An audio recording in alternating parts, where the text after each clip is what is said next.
वहीं देवघर जिले के कार्मल स्कूल मधुपुर की छात्रा सृष्टि भारती की मौत 15 जुलाई को जहर खाने से हो गई। सृष्टि की मौत के 50 दिन गुजर गए, लेकिन पुलिस अब तक उसके मौत की गुत्थी सुलझा नहीं सकी है। दुमका जिले के जरमुंडी में रहने वाले पिता तब से अभी तक लगातार मधुपुर थाने का चक्कर लगा रहे हैं, लेकिन पुलिस उनसे बात करने को भी तैयार नहीं है। सृष्टि की सहेली काव्या भी संदेह के घेरे में है। पिता का आरोप है कि पुलिस बेटी की हत्या की साजिश को आत्महत्या बनाने की पूरी तरह से कोशिश कर रही है। पिता अब सीबीआई जांच की मांग कर रहे हैं।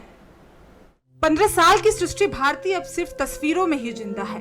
उनकी तस्वीर लेकर पिता इंसाफ की लड़ाई लड़ रहे हैं। देवघर जिले के कार्मल स्कूल मधुपुर की 10वीं की छात्रा सृष्टि भारती की मौत 15 जुलाई 2024 को जहर से हो गई थी। सृष्टि की मौत के 50 दिन से ज्यादा हो गए, लेकिन मधुपुर पुलिस अब तक उसकी मौत की गुत्थी सुलझा नहीं सकी है। पिता विकास यादव का आरोप है कि पुलिस की जांच ही दिशा नहीं भटकी, बल्कि पुलिस ही दिशा भटक चुकी है। एक मंत्री के हस्तक्षेप से बेटी की हत्या की साजिश को पुलिस आत्महत्या बनाने पर आमदा है। हमें युक्त आशंका है कि पुलिस जो है सही दिशा से जांच को जो है आगे नहीं ले जा रही है। जिस दिशा में पुलिस को हम इंडिकेट कर रहे हैं कि इस दिशा में जांच को आगे बढ़ाइए, पुलिस वो नहीं कर रही है। पुलिस जो है चैप्टर क्लोज करने के मामले में चैप्टर को क्लोज करने के प्रयास में है और इस साजिशन हत्या को जो है आत्महत्या का रंग देने में जुटी हुई है। और हमें युक्त आशंका है कि इस मामले में जो है झारखंड सरकार के एक मंत्री का भी हस्तक्षेप हो रहा है। सृष्टि को कब मिलेगा इंसाफ? सृष्टि भारती की मौत पर बरकरार है सस्पेंस। 15 जुलाई 2024 को कार्मल स्कूल में 3 दिनों की छुट्टी हुई। सृष्टि ने पिता को सुबह 11:37 बजे कॉल कर न आने की कही बात। अचानक 1:29 पर सृष्टि की सहेली काव्या ने दुर्घटना होने की दी खबर। परिवार के साथ पिता विकास यादव 3:30 बजे हिना हॉस्पिटल पहुंचे, जहां सृष्टि पहले से इलाजरत थी। डॉक्टरों के मुताबिक सृष्टि को जहर दिया गया था। मैंगो जूस में जहर देकर जबरन उनकी बेटी को पिलाया गया। पिता का आरोप रितेश दास और उसके ममेरे भाई दीपक दास ने सृष्टि की हत्या की। पिता की ये बातें सृष्टि ने अस्पताल में बताई थी। इस बीच सृष्टि की हालत बिगड़ी और उसने दम तोड़ दिया। पिता ने रितेश और पंकज के खिलाफ नामजद मामला दर्ज कराया। पुलिस ने रितेश को गिरफ्तार कर लिया, जबकि पंकज ने सरेंडर कर दिया। लेकिन इससे आगे पुलिस की जांच नहीं बढ़ी। पिता का आरोप है कि पुलिस मामले की लीपापोती में लगी हुई है। पूरे मामले में सृष्टि की सहेली काव्या भी शामिल है। और भी कई लोग जो है घटना में शामिल है, जैसे कि मेरी बेटी की सहेली काव्या, उसका भी भूमिका जो है संदिग्ध देखा जा रहा है, क्योंकि शुरुआती दौर से जो है वो कई बार जो है अपना बयान को जो है वो बदल रही है। हम बार बार पुलिस से आग्रह कर रहे थे कि यूजी रेस्टोरेंट का सीसीटीवी फुटेज खंगाला जाए। इसमें सही पता लग जाएगा कि इस घटना में और कौन कौन लोग शामिल थे। तो यूजी रेस्टोरेंट में जब सीसीटीवी फुटेज खंगाला गया तो वहाँ काव्या को भी पाया गया।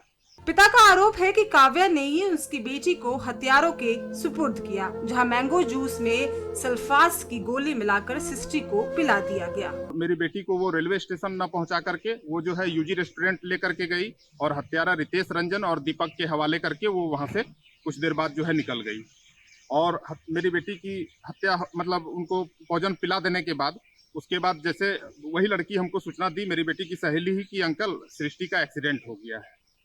एक्सीडेंट कह करके वो सूचना दी। उसके बाद हम जब वहाँ पहुँचे तो देखे कि मेरी बेटी जो है काफ़ी गंभीर अवस्था में है। डॉक्टर से जब पूछे तो डॉक्टर बताया कि इसको जो है पॉइजन पिला दिया गया है, सल्फास का टेबलेट।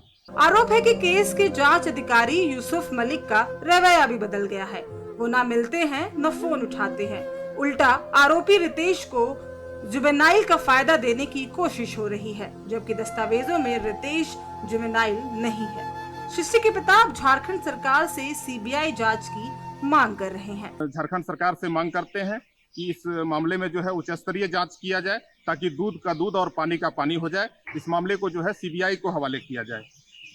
सृष्टि के पिता के आरोपों के पुख्ता आधार है, जिसे पुलिस बिना सही जांच के ही खारिज करना चाहती है। पुलिस के इसी रवैये के कारण दुमका जिले के जरमुंडी स्थित अपने घर से सृष्टि के पिता को अक्सर मधुपुर थाने का चक्कर लगाना पड़ रहा है, लेकिन पुलिस का रवैया बदलने का नाम नहीं ले रहा है। पुलिस के इस रवैये ने सृष्टि के पिता को नाउम्मीद कर दिया है। अब तो सीबीआई जांच की मांग कर रहे हैं, लेकिन सवाल अब भी वही है कि सृष्टि को इंसाफ मिल पाएगा। दुमका से टीवी 45 के लिए कुणाल राजपूत की। और इसी पे अधिक जानकारी के साथ हमारे साथ विकास जी फोन लाइन पे जुड़ चुके हैं। विकास जी, बहुत बहुत स्वागत है आपका टीवी 45 पे। जिस तरह से ये पूरा मामला देखने को मिल रहा है कि 15 जुलाई को आपकी बेटी स्कूल जाती है बाकी दिनों की तरह, लेकिन वहाँ से वो फ़ोन भी आपको करती है कि वापस वो आएगी, लेकिन उसके बाद से आज 50 दिन गुजर गए हैं। जिस तरह से आपका आरोप है कि पुलिस प्रशासन के द्वारा भी लापरवाही देखने को मिल रही है। रितेश और पंकज नाम के जिन दो युवाओं की बात हो रही है कि वो लोग कहीं ना कहीं, और जो सहेली है काव्या, जहर मिला के पिलाया गया, तो क्या पुलिस प्रशासन के द्वारा कोई कार्रवाई नहीं देखने को मिली? क्योंकि किसी मंत्री के भी बीच में आने की बात आपके द्वारा कही जा रही है। क्या कुछ पूरा मामला है फिलहाल सर? ऐसा है मैम, 14 जुलाई को मेरी बेटी जो है फोन करके हमको बताई थी कि पापा मेरा स्कूल जो है छुट्टी है का मुहर्रम पर्व का, तो हम कल सुबह जो है घर आएंगे। मतलब 15 तारीख को सुबह को वो जो है घर आने वाली थी, और लेकिन सुबह जो है एट फर्स्ट मॉर्निंग 4:30 में वहाँ से इंटरसिटी मेरे यहाँ घर आने के लिए, तो वो सोई हुई रह गई, जगी नहीं, तो वो ट्रेन छूट गया। तो उसके बाद वो 11:46 में एक ट्रेन है मधुपुर से, तो उसी ट्रेन से वो जसीडीह आती है, और जसीडीह से फिर हमारे यहाँ का आने का लोकल ट्रेन है, उस ट्रेन से वो आती है। मेरी बेटी की सहेली जो है काव्या, उसी के यहाँ रहती थी। मेरी बेटी काव्या के यहाँ ही रहती थी पिछले 10 महीना से, और काव्या ही उसको जो है हॉस्टल से निकलवा के कि सृष्टि तुम चलो मेरे यहाँ रहेगी, हम लोग साथ मिल करके पढ़ेंगे, साथ मिल के स्कूल आएंगे, साथ मिल के कोचिंग जाएंगे, ये कह करके मेरी बेटी को बहाना करके वो हॉस्टल से निकाल के अपने घर में शिफ्ट करवाई। और बेटी भी हमारी थोड़ी जिद की कि पापा हम काव्या के यहाँ रहेंगे, काव्या और हम साथ मिल करके ट्यूशन पढ़ेंगे।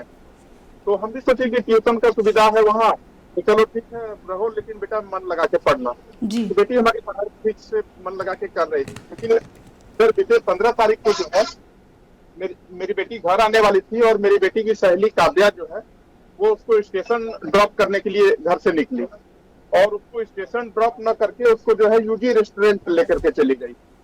और जहाँ की हत्यारा रितेश रंजन और उसका ममेरा भाई दोनों वहां पहले से मौजूद था। और उसके बाद काव्या जो है मेरी बेटी की सहेली, वो वहां मेरी बेटी को उन लोगों के हवाले करके और वहां से वो 5 मिनट 10 मिनट में निकल गई। तो जिस तरह से विकास जी आप बता रहे हैं कि पहले आपको जब फोन किया गया काव्या के द्वारा, तो पहले उन्होंने आपको बताया कि आपकी बेटी का एक्सीडेंट हो गया है, लेकिन जब आप वहां पहुंचते तो आपको ये जानकारी मिलती है कि जूस में सल्फेट की शायद गोलियां मिला दी गई थी, जिसकी वजह से उनकी मौत हुई, जैसे कि जांच में ये सामने आया है। तो क्या पहले कोई, आपको क्या लगता है, क्योंकि पिछले 10 महीने से आपकी बेटी जिस तरह से काव्या के साथ रह रही थी, दोनों के बीच में कैसा, मतलब कैसी दोस्ती थी, और जो ये रितेश और उनके मेरे भाई पंकज का जो नाम सामने आ रहा है, उनसे क्या कुछ विवाद था या कोई और मामला था, उसकी क्या कोई जानकारी है आपके पास फिलहाल? ऐसा है मैम कि पहले दोनों में बहुत गहरी दोस्ती थी, और काव्या के मम्मी पापा भी मेरी बेटी को जो है बहुत अच्छा अपनी बेटी की तरह रखते थे और मानते थे, उसमें कहीं कोई दिक्कत नहीं था। लेकिन इधर क्या हुआ कि मेरी बेटी को जो है रितेश रंजन के द्वारा जो है ब्लैकमेल करवाया जा रहा था, और इसकी भनक जब मेरी बेटी को लग गई, वो घर आकर के वो सारी बात हमको बताने वाली थी, और वो फोन पे जो है हमको बताई भी थी कि पापा हमको कुछ काम है, हम घर आना चाहते हैं। हम बोले ठीक है आ जाओ। उसके बाद वो हत्यारा रितेश रंजन देखा कि अगर ये घर चली जाती है और घर जाकर के जो है ब्लैकमेल वाली बात जो है सारी अगर बता देती है, तो हम पूरी तरह से फंस जाएंगे।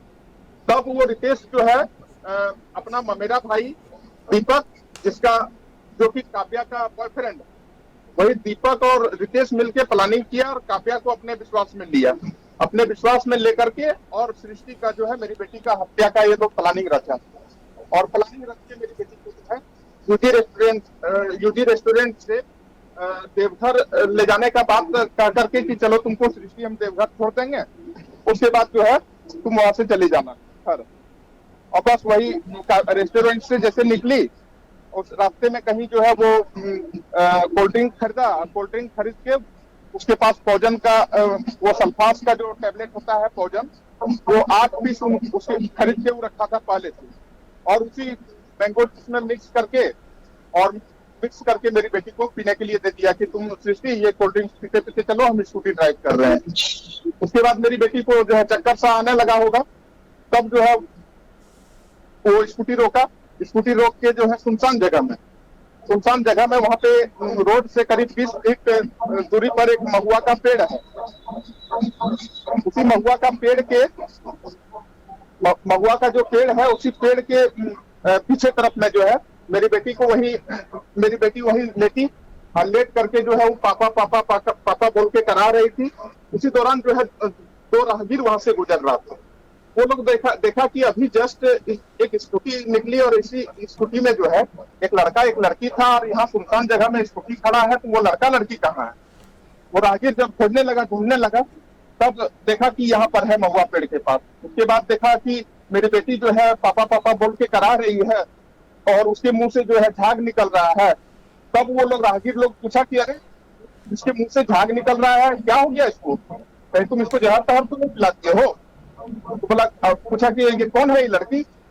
रितेश से पूछा वो राहगीर। तब जो है वो बताता है कि नहीं, ये मेरी दोस्त है और इसका तबीयत खराब हो गया है। बोला, तबीयत खराब होने से किसी के मुंह से झाग निकलता है? तुम इसको जरूर जो है भोजन पिला दिए हो, तभी उसके मुंह से जो है झाग निकल रहा है। उसके बाद वो जो है राहगीर फोन किया, मेरी बेटी जहाँ रहती थी रवि रंजन को फोन करके सूचना दी। जैसे मेरी बेटी से पूछा कि बेटा तुम कहाँ रहती हो, तब वो बताई कि हम रहते हैं कुतरासोल कुबे मंडा के सामने। जी, हमारी संवेदना आपके साथ है विकास जी, और उम्मीद करते हैं कि सरकार प्रशासन के द्वारा जो भी आपकी मांग है उनको जल्द से जल्द कार्रवाई की जाए, जिस तरह से आपने सीबीआई जांच की मांग की है। उम्मीद है कि सरकार आपकी जो मांग है उसको सुनेगी। और आप साथ में हम बता दें कि जांच अधिकारी को भी हमने उनसे भी संपर्क साधने की कोशिश की थी, लेकिन उन्होंने फ़ोन नहीं उठाया है। और साफ तौर पर एक नाबालिग लड़की जो अपने स्कूल जाती है और स्कूल से वापस नहीं आती है। अब देखना ये होगा कि आगे क्या कुछ कार्रवाई की जाती है। हमने जांच अधिकारी से संपर्क साधने की बात करने की कोशिश की थी, लेकिन उन्होंने साफ इनकार कर दिया फ़ोन लाइन पर जुड़ने से और कोई भी जानकारी देने से। तो साफ तौर पर ये देखा जा सकता है, ये कहा जा सकता है कि सिस्टम जो है वो कहाँ से कहाँ पहुँचते जा रहा है। अब सवाल जो है वो खड़े होते नजर आ रहे हैं।